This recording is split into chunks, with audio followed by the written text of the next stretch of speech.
₹3 में रोटी मिलती है, ₹12 में सब्जी मिलती है। कोई कास्ट नहीं है, जनरल एक ब्रांड है, कहीं से कोई रामराज नहीं आ रहा है। जनरल के लिए कोई पार्टी नहीं कर रही है, क्योंकि जब पर्यावरण ही नहीं रहेगा तो आप इस विकास का करेंगे क्या? हमें दिखाने के लिए ये कांग्रेस है, ये बीजेपी है, सब मिली भगत है। एक देश एक कानून, एक पेंशन।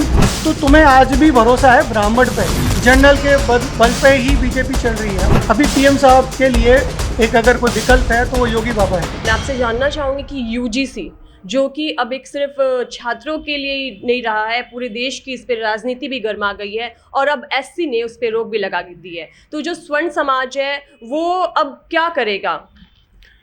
देखो, बहुत दुख की बात है कि हम जिस पार्टी को अपनी पार्टी मानते थे, जिसके लिए हमने हमेशा वोट दिया है, मैं अगर बात करूं कि मैं जब से होश संभाला बीजेपी की, अलीगढ़ से हमारी सांसद शीला दीक्षित गौतम थी, जो हमारे परिवार से ही मौसी के रिश्ते में लगा करती थी, तो तब से हम बीजेपी को आ रहे हैं। हमारे पूर्वज भी, हमारे पहले से भी, हम जब से बीजेपी खड़ी हुई है आयोग, जब से सर्व समाज बहुत ज़्यादा बीजेपी को मानता है, और उनके लिए ही तुमने इतना बड़ा दाव पेच खेला है। तुम लोग क्या चाहते हो कि योगी बाबा पीएम ना बने, हिंदुओं में आपका क्या कहते हैं ये भेदभाव हो, भेदभाव ज़्यादा होगा तो हिंदू बटेगा, हिंदू जब बटेगा तो कोई एक पार्टी नहीं बन पाएगी। तो तुमसे अच्छी तो कांग्रेस सरकार थी, या कह सकें सपा थी, बसपा थी, ये लोग ठीक थे। कम से कम वो लोग भी हिंदू जाट बनिया ब्राह्मणों को सम्मान करते थे। हाँ ठीक है, उनमें से कुछ नेता थे जो कहते थे तिलक तराजू और तलवार, इनमें मारो जूते हजार। तो जूते बोलने में और मारने में बहुत अंतर है। तो मारोगे, हम हाथ काटना भी जानते हैं। हम क्षत्रिय हैं, परशुराम हैं, हम महाराणा प्रताप हैं, हमारा तुम कैसे कर सकते हो? तुम मारोगे तो मरवाओगे भी अपने आप को, तो इतना हम वजूद रखते हैं। पर जो सरकार ने किया ये गलत किया।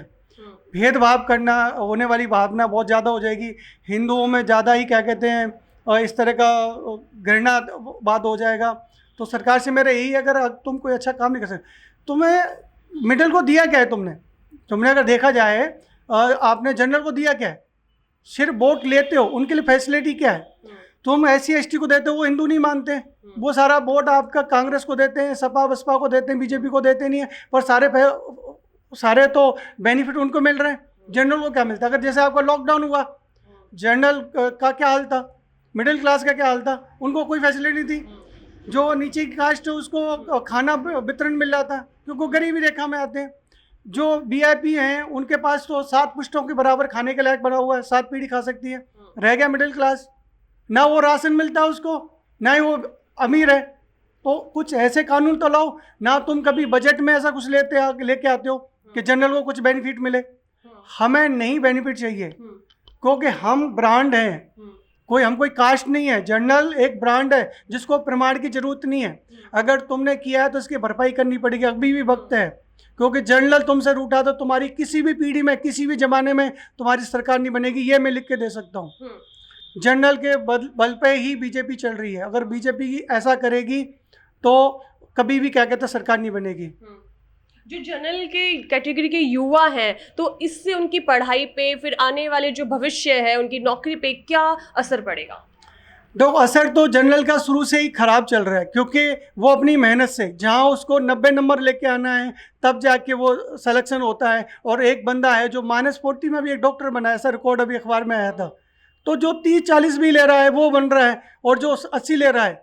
भाई कई डिपार्टमेंट ऐसे हैं जिनमें कोटा नहीं चलता। जैसे आर्मी में जाना है आपका, 1-2 मैंने और पढ़ा था, उसमें वहाँ कोटा नहीं चलता है।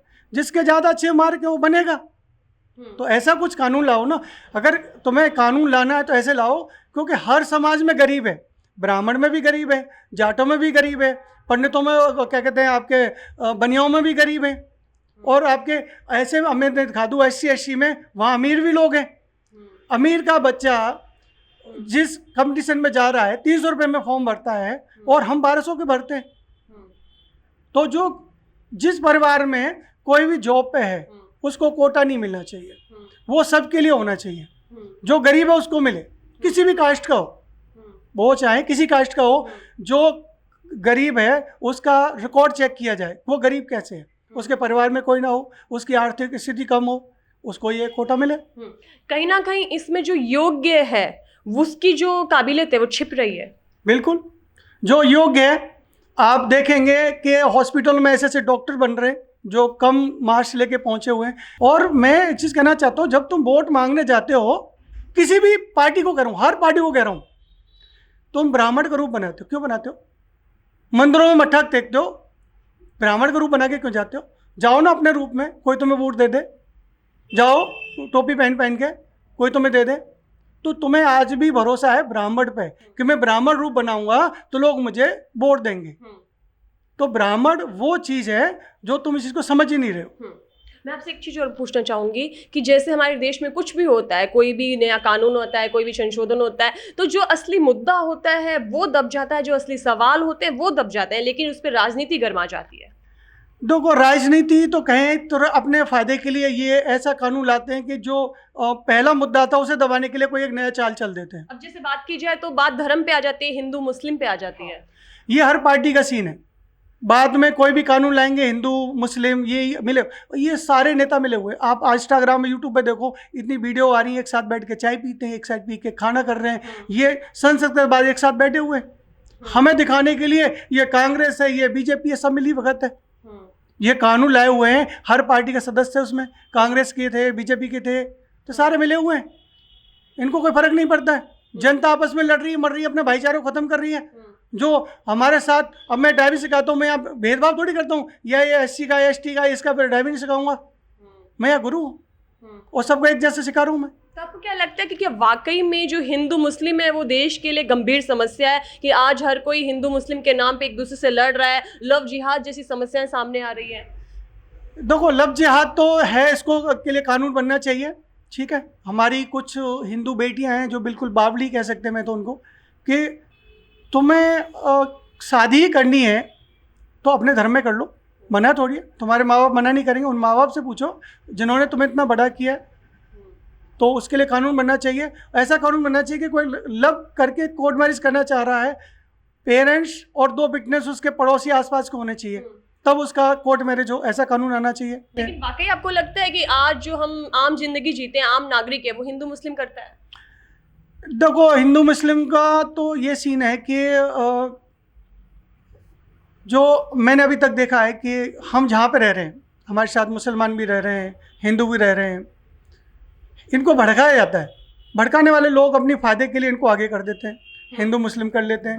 नहीं तो मेरे नज़रिए में, हम जैसे देश के सैनिक रहे हैं, तो हम ये सोच के तो हम सेवा नहीं करते हैं कि ये मुसलमान बस्ती है, यहाँ पे इनको बचाएंगे नहीं, या SC ST कास्ट है, इसको बचाएंगे नहीं। हम एक जैसा रहते हैं। हम तो ये चाहते हैं कि राम राज आए। राम राज में कोई भेदभाव नहीं था, राम राज में भेदभाव नहीं था। बीजेपी का तो यही स्लोगन था कि राम राज्य आएगा। राम राज का उन्होंने एक राम राज का बोला, पर करके नहीं दिखाया ना। राम मंदिर का जो वो हुआ था, राम मंदिर बना, राम मंदिर के लिए इतने लोग जुड़े, पूरे देश विदेश से आए, राम मंदिर को अब एक टूरिस्ट प्लेस बना दिया गया है अयोध्या में। तो राम राज्य की कहीं ना कहीं आपको लगती है जो वो बात बोली गई थी वो हो रही है पूरी? सिर्फ देखो, मंदिर तक और भाषण तक ही रह गया सिमट कर, कहीं से कोई राम राज्य नहीं आ रहा है। जब तक आप भेदभाव नहीं खत्म करेंगे तब तक राम राज नहीं आएगा। मैं एक बार अन्ना हजारे साहब के साथ था पुणे में, और उन्होंने भी मुझे एक बार सम्मान में कराया था। तो उस टाइम मेरे 1-2 फोटो हैं। तो उन्होंने एक ही चीज़, करनी और कथनी में अंतर है। आप कर रहे हो, जो बोल रहे हो करके दिखाओ, और ऐसा कानून बनाओ ना, जो नेता तुम्हें वोट दे मांगने के वक्त तुम्हें बहुत बड़े वादे करते हैं और पूरा नहीं कर पा रहा, उसके ऊपर कानून बने, केस लगे, ऐसा कुछ कानून बनाओ। एक देश एक कानून, एक देश एक कानून, एक पेंशन सबके लिए, ये सबका हक है भाई। तुम थोड़े दिन आप नेतागिरी में जाते हो, 4-4, 5-5 पेंशन ले रहे हो। कोई बंदा, चाहे वो टीचर है, चाहे रेलवे में है, चाहे वो क्या कहते हैं बैंक में है, वो बेचारा अपना पूरी उम्र उस चीज़ को दे रहा हो, तुम लास्ट में उसको पेंशन नहीं दे रहे हो। ये तो बहुत गलत है। तुम क्यों ले रहे हो? तुम कौन से ब्रह्मांड से पैदा हुए अलग से? तुम्हें भी नहीं लेना चाहिए। कमाई इतना लेते हो, फिर उसके बाद भी तुम पेंशन की जरूरत है। भोजन देखो उनके संसद में, 3 रुपये में रोटी मिलती है, 12 रुपये में सब्जी मिलती है। ऐसा भोजन हम भी दे दो भाई, हम ही खा लेंगे। क्यों नहीं करते हैं ऐसा? सारी फैसिलिटी आपके लिए क्यों है? जैसे कि अभी ये जो UGC के बाद बहुत से ऐसी चीज़ें रही हैं, उसके बाद जनता है, जो जनता में आक्रोश है, और कहीं ना कहीं जनता PM मोदी से अभी नाखुश सी नज़र आ रही है। तो आपको क्या लगता है, जो अब PM की उम्मीदवारी है, क्या CM योगी PM पद के उम्मीदवार होंगे? होंगे नहीं, होना चाहिए। अभी पीएम साहब के लिए एक अगर कोई विकल्प है तो वो योगी बाबा है। ऐसा क्यों लगता है? क्योंकि वो, जैसे अभी आप देख रहे हैं, अभी योगी सरकार में आपने देखा हो जो बदलाव देखा, उन्होंने एक जैसा किया है। जिसने गलत किया, चाहे वो हिंदू है मुसलमान, सबको सजा एक जैसी दी है। बहुत सारे हमारे एनकाउंटर हिंदुओं के भी हुए हैं, ऐसा नहीं कि मुसलमानों के भी हुए, वो सबके लिए एक जिसने गलती की उसको सजा मिलेगी, ठीक है। और दूसरा क्या है कि जो छवि मोदी जी की थी उन्होंने खराब कर ली है। जो हमारा वजूद था, हम कहते थे बीजेपी हमारी पार्टी है, वो अभी हमें ये समझ में आया हम कौन सी पार्टी को अपना कहें, क्योंकि सर्व समाज के लिए कुछ करता ही नहीं, जनरल के लिए कोई पार्टी नहीं कर रही है। जो कर रही है SC ST मुसलमान हिंदू मुस्लिम ये कर रही है, एक जैसे तो कोई कर ही नहीं रही है। क्योंकि कहीं ना कहीं उनका ये भी मानना है कि जो जनरल है वो 5% ही है।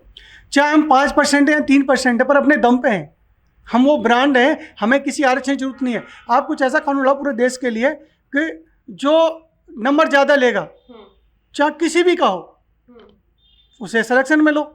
और रहा आरक्षण देना है उसको दो जो आर्थिक स्थिति में खराब है।